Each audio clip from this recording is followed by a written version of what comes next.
Bien, seguimos con el vídeo 2 de la Fundación. En este vídeo trabajaremos la obra como la fábula, que significa que Buero la subtitule fábula en dos partes. Y también trabajaremos el efecto de inmersión, lo que significa el efecto de inmersión. Los hologramas también. En cambio, para el siguiente vídeo dejaremos los elementos simbólicos y los personajes, de manera que dividiremos en dos vídeos más. Bien, ¿por qué se dice que esta obra es una fábula, fábula en dos partes? Bueno, pues fijaos que el significado de fábula tiene varias acepciones. Por un lado, Aristóteles la define como la parte importante de la tragedia, porque debe tener una peripecia, es decir, un cambio de acción en sentido contrario, una agnición, que significa proceso de ignorancia a conocimiento, un lance patético, que significa una acción destructora o dolorosa, como muertes, heridas, y por último el efecto catarsis, es decir, que el espectador sienta compasión y temor de los mismos hechos que está presenciando. Fijaos que todo esto se da en la fundación. Tenemos la peripecia y una acción que va en sentido contrario al que imaginábamos, una ignición, es decir, un descubrimiento de la ignorancia a la verdad, que en forma de Tomás. Un lance patético, estamos hablando de tortura, cárcel, ejecución. Y una catarsis, porque el espectador comparte y vive en primera piel el mismo temor, la misma angustia y al final incluso compasión y perdón por los personajes que están allí representando su tragedia. De manera que tenemos como una ficción alegórica, es decir, son personas humanas, pero en realidad están ocultando un símbolo, una enseñanza moral, una enseñanza ética. De aquí el carácter, digamos, aleccionador de la obra.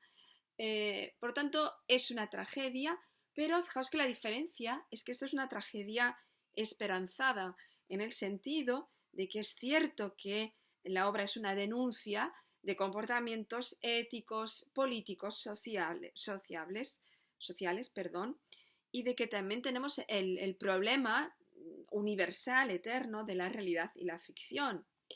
Pero, por otro lado, también lo que tenemos es una esperanza, es decir, el final plantea como dos opciones y en estas dos opciones hay una que nos remite a la esperanza.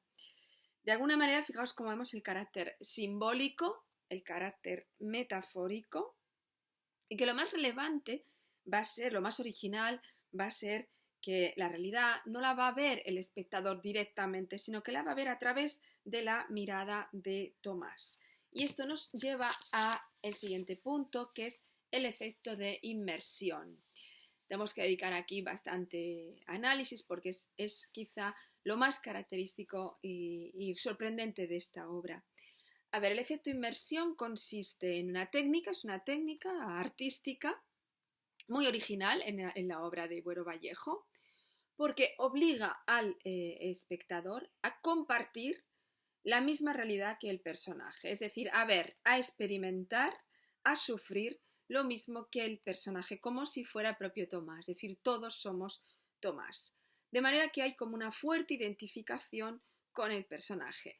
De algún modo el espectador es engañado también. No va a haber una cárcel directamente, va a haber esa fundación que está viendo Tomás. Y va a descubrir la realidad a medida que también la va descubriendo el personaje. Ese desvelamiento final de la celda se producirá cuando también lo descubra el personaje.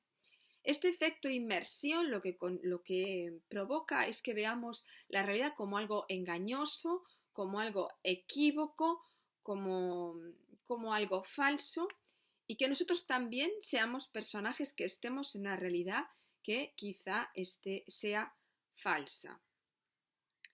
Tragedia esperanzada, por tanto, porque fijaos, en este final en el cual o bien se van y los ejecutan, o bien consiguen bajar a las celdas y librarse, claramente el espectador prefiere que puedan liberarse, porque ha hecho este efecto catarsis, ha sido Tomás. Por lo tanto, si Tomás es ejecutado, nosotros somos ejecutados.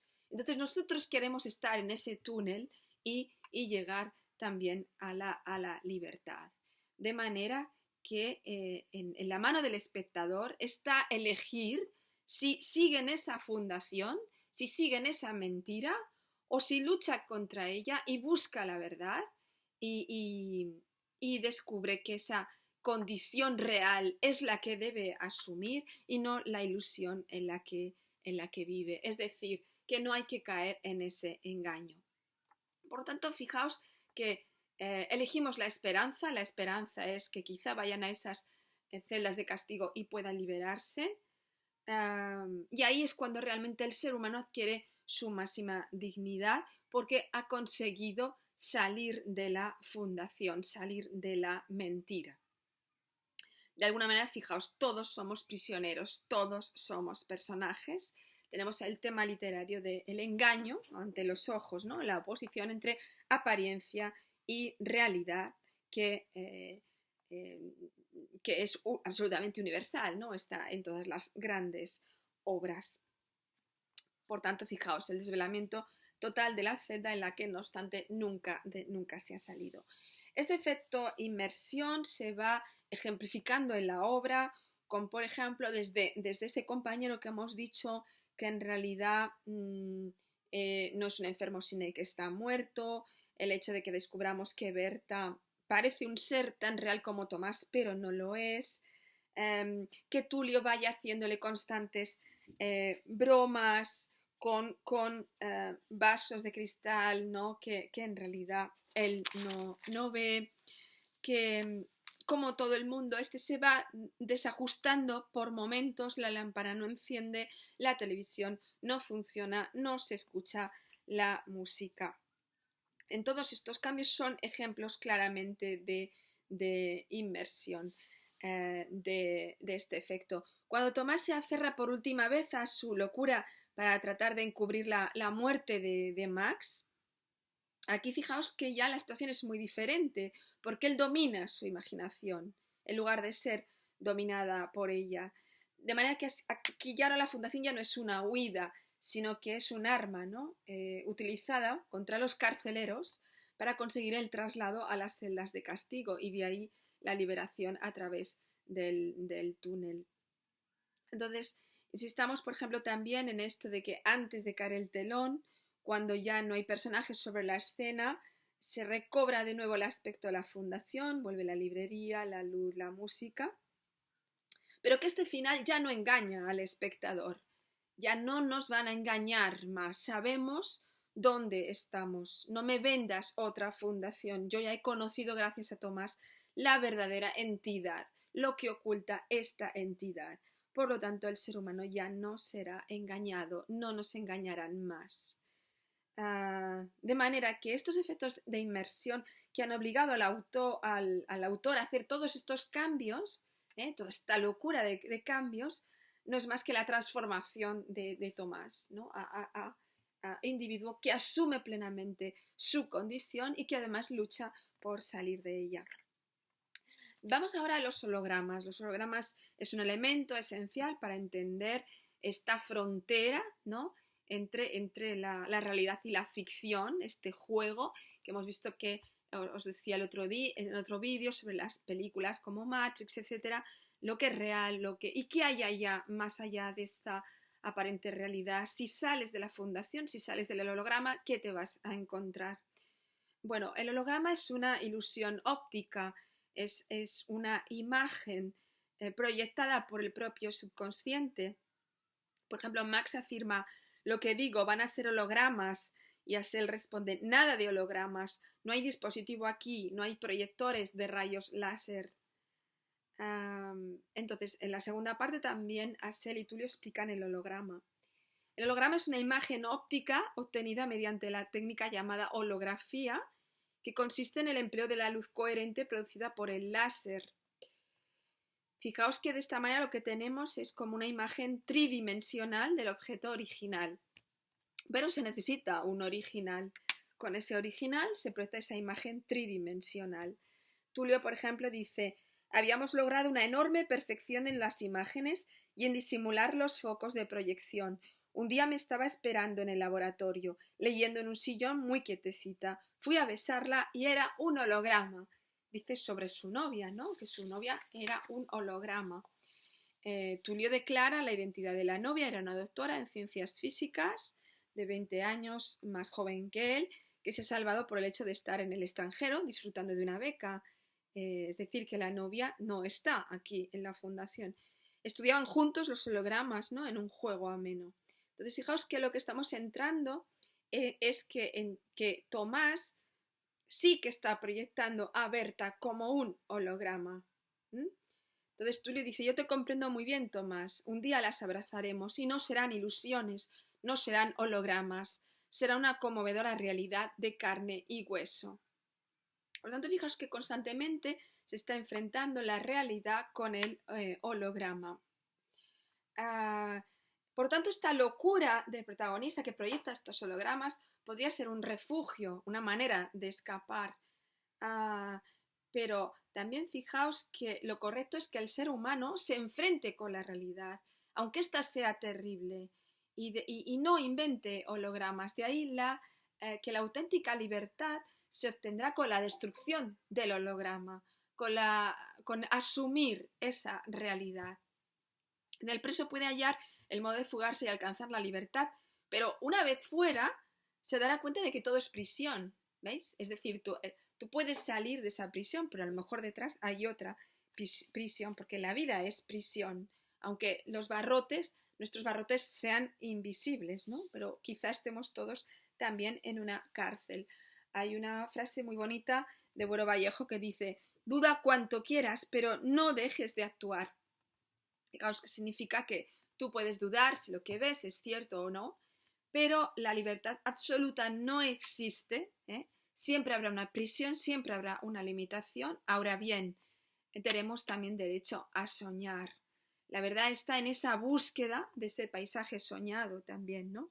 Que es el símbolo del futuro. Aquí se plantea un debate muy interesante entre Tulio y Tomás, porque fijaos que el hecho de soñar se plantea como en una doble dimensión. Claro, puede ser una actitud positiva porque soñar es necesario, es un consuelo engañoso, son los sueños de Quijote, gracias a que hay Quijotes en la realidad, pero... Y también Tulio, por ejemplo, hay un momento alegre, optimista que dice, déjanos soñar un poco, Asel, es decir, tenemos derecho a soñar, tenemos derecho a cierto grado de locura antes de que la realidad cruda se imponga. Pero por otro lado, fijaos que también el preso comprende que esto es irreal, es decir, que esto es falso y que hay que también que despertar de esos sueños. Entonces, fijaos que también habrá un momento en que se diga, despierta de tus sueños, es un error soñar. Y en este sentido es cuando viene el tema este de que hay que destruir el sueño, hay que destruir el holograma. Solo el ser humano adquirirá su verdadera dignidad cuando consiga enfrentarse a esa realidad. Por eso dice, bueno, pero no dejes de actuar. Por lo tanto, el holograma es la ilusión y el sueño, la realidad y la ficción, tema absolutamente eterno, universal. Está también, por ejemplo, en La vida es sueño, de Calderón de la Barca, en el Quijote, etc., diciendo que la auténtica libertad se conseguirá si el ser humano sabe que está soñando y destruya ese holograma, destruya esa ficción, destruya la fundación, aunque cuando salga de esa fundación se puede encontrar con otra. Bueno, esto es toda la dimensión de esta obra. Entonces vamos a ver también los elementos simbólicos. Todo esto, Buero Vallejo no lo está contando a través de símbolos. Lo bonito de esta obra es que no te da la lección moral a través de un sermón, sino que propone un espectador activo, que sea atento a estos detalles extraños, atento a los diálogos y por tanto que salga de la obra con algo que le ha removido, que le ha hecho pensar, porque ha sido Tomás, ha sido un preso también engañado. El primer elemento simbólico es la fundación. La fundación es una gran metáfora. Este lugar idílico donde hay unos investigadores, y Tomás está con su novia, que trabajan en un clima agradable, con los jefes educados, todo maravilloso, es una realidad falseada, es una deformación idealizada en la mente de Tomás, es el mundo de la caballería. En esta deformación consiste en una evasión de la realidad. Aquí en realidad no sabemos asumir la verdad, por lo tanto hacemos una evasión. Esta evasión se puede entender desde un plano individual o un plano colectivo. En el plano individual son los sueños de cada persona, el conjunto de sueños de cada ser humano. En el plano colectivo es la sociedad. También aquí, muy interesante, la crítica que hay a una sociedad absolutamente materialista y consumista. Nos inventan un mundo, nos inventan un Matrix, una fundación con teléfono, televisión, fijaos, eso en su momento, pero hoy podría ser las redes, internet, etcétera. Nos inventan un mundo falso donde aparentemente somos felices, un mundo feliz, pero ojo, porque la fundación puede ser una trampa, puede ser un engaño. Si la fundación es una cárcel, es la propia existencia, date cuenta de que quizá la evasión no es lo más adecuado. Quizás es mejor romper esa fundación. Bien, otro elemento simbólico es el ventanal y el paisaje. Claramente el ventanal es el futuro, es la esperanza, es lo inalcanzable, es la utopía, es la libertad del ser humano. Es lo que hay más allá, lo que hay detrás de esa fundación. Pero que fijaos que en un mundo de dictadura y de intransigencia se acaba convirtiendo en un cuadro, es decir, en una falta de libertad, por lo tanto, en algo estático, en algo muerto. No hay ventanas, no hay posibilidad de salir. Otro elemento simbólico es el retrete. El retrete que en realidad no tiene una cortina, por lo tanto, todo el mundo está viendo ahí cómo los presos hacen sus necesidades. Es la dignidad humana llevada a lo peor, o sea, pisoteada, hundida, porque ahí los seres humanos son números. De hecho, ya activan la plaquita cada uno con su número.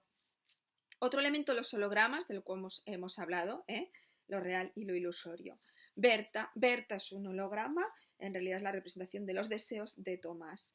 Aquí cuando hablo de Berta, pues también hablo, por ejemplo, de los alumnos, los hologramas ya salen, por ejemplo, en películas como Star Wars o en Harry Potter. Fijaos, hoy en día estamos acostumbrados a verlo en el cine, en esta imagen que se proyecta en dimensión, en 3 dimensiones. Pero de aquí la modernidad de Buero, que ya hablaba de hologramas. El ratón también es un holograma, desaparecerá cuando el protagonista asuma la realidad, por lo tanto morirá cuando muera la fundación, cuando muera la imaginación y cuando acepte su propia debilidad, su propia locura y por lo tanto ya tengamos ahí a un ser humano en realidad liberado, ¿no? Un ser humano más íntegro. El teléfono imaginario es también la vía de comunicación. Fijaos que siempre es comunicación, desaparece, hay incomunicación. Ellos piensan que están comunicados, pero en el fondo hay una gran incomunicación. Es como cuando a veces hablamos de las redes, nos creemos que tenemos muchos amigos, estamos muy comunicados, pero en realidad estamos solos en nuestra habitación, absolutamente incomunicados. Pues un poco aquí representaría ese teléfono imaginario. La música y la pintura sería el mismo efecto, porque fijaos que tendríamos que da la estructura circular a la obra. Esto creo que me he dejado hablar de esta estructura circular, ¿no? Porque fijaos que en realidad la obra empieza como in media res, es decir, empieza con ese efecto inmersión, no sabemos qué hacen y qué están allí, ellos hablan de un pasado que no conocemos, pero esto es in media res, es decir, directamente caemos en algo sin explicarnos los antecedentes. Pero también fijaos cómo al final tenemos una estructura circular, porque volvemos de nuevo a la fundación, es decir, el círculo, ¿no? No podemos salir de ese círculo. Otro elemento simbólico claramente son los personajes con nombre propio o los personajes que no tienen nombre propio. Los que no tienen nombre propio en general están relacionados con las fuerzas del orden, ¿no? Fijaos, el encargado, el ayudante, son personajes activos Y esos personajes activos para Bueros son como egoístas, crueles, violentos, ¿eh? Son los personajes que encarnan más bien el poder. En cambio, los personajes contemplativos son los que llevan, como, igual que el ser humano, inmersa la duda en su propio ser, ¿no? Que tienen limitaciones sociales, humanas, por un mundo que les rodea, que los que sueñan, aunque a la vez son sueños difíciles de cumplir y a veces aniquilados por la realidad. Estos son los personajes contemplativos, como por ejemplo será Tomás. De manera que los personajes que cada uno lleva un número, C72, C73, C46.